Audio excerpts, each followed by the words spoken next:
স্বামী আর স্ত্রীর মাঝে মাঝে মাঝে ঝগড়া বিবাদ হতেই পারে, তবে আমাদের অনেকের মাঝে দেখা যায় স্বামী রাগ করে স্ত্রীকে একটা চর দিয়ে বসেছে, স্ত্রী সহ্য করার ক্ষমতা নাই, সাথে সাথে স্ত্রী বাহাত দিয়ে আর একটা স্বামীকে বসিয়ে দিয়ে ব্যাগটা কাঁধের মধ্যে নিয়ে তুই থাক তোর বাড়ি, আমি গেলাম বাবার বাড়ি। স্বামী স্ত্রীর মাঝে আর কোনো সম্পর্ক নাই, ডিভোর্স পর্যন্ত হয়ে যায়। নবীজির সংসারটা কেমন ছিল, স্ত্রীদের সঙ্গে নবীজির আচরণ কেমন ছিল, যদি জানতে চাও আয়েশাতুল হুমায়রার সঙ্গে নবীজির একবার একটু ঝগড়া লেগেছে। নবীজি বললেন, আয়েশা ঝগড়া করে লাভ নাই, চলো আমাদের মধ্যে আমরা মীমাংসা করে ফেলি। তাহলে মীমাংসা করার জন্য কাকে ডাকা যায়? আমরা সর্বপ্রথম ওমরকে ডাকি, ওমর আমাদের মাঝে এসে মীমাংসা করে দেবে। আয়েশাতুল হুমায়রা বললেন, না না ইয়া রাসূলুল্লাহ, ওমরকে আপনি ডাকবেন না। কেন ওমরকে ডাকা যাবে না? বলো, ওমরকে আমি বড় ভয় পাই। তাহলে কাকে ডাকতে হবে? আয়েশাতুল হুমায়রা বললেন, ইয়া রাসূলুল্লাহ, আমাদের মাঝে মীমাংসা করার জন্য আমার বাবা আবু বকর, আবু বকরকে আপনি ডাকেন।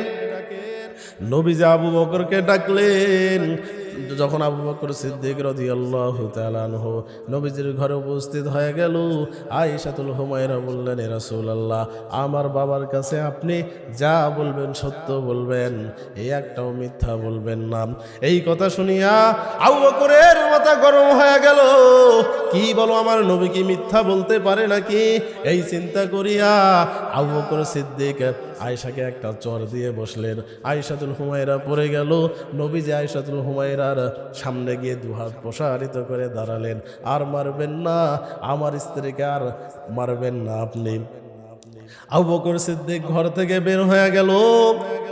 নবীজি বললেন, আয়েশা দেখলে কিভাবে তোমার বাবার হাত থেকে আমি তোমাকে রক্ষা করলাম। এবার দুজনের মধ্যে হাসি শুরু হয়ে গেল।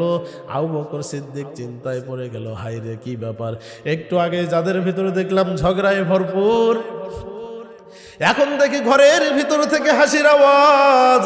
আবু বকর সিদ্দিক ঘরের মধ্যে প্রবেশ করলেন, বললেন, একটু আগে দেখলাম ঝামেলা, এখন কেন হাসির আওয়াজ?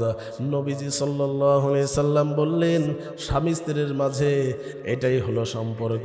আবু বকর সিদ্দিক বললেন, ইয়া রাসূলুল্লাহ, ঝামেলার সময় আমাকে যেমন আপনি ডেকেছিলেন, আপনার আনন্দের সময়, আপনার খুশির সময়টাতেও আমি আবু বকরকে আপনি একটু ডাকবেন।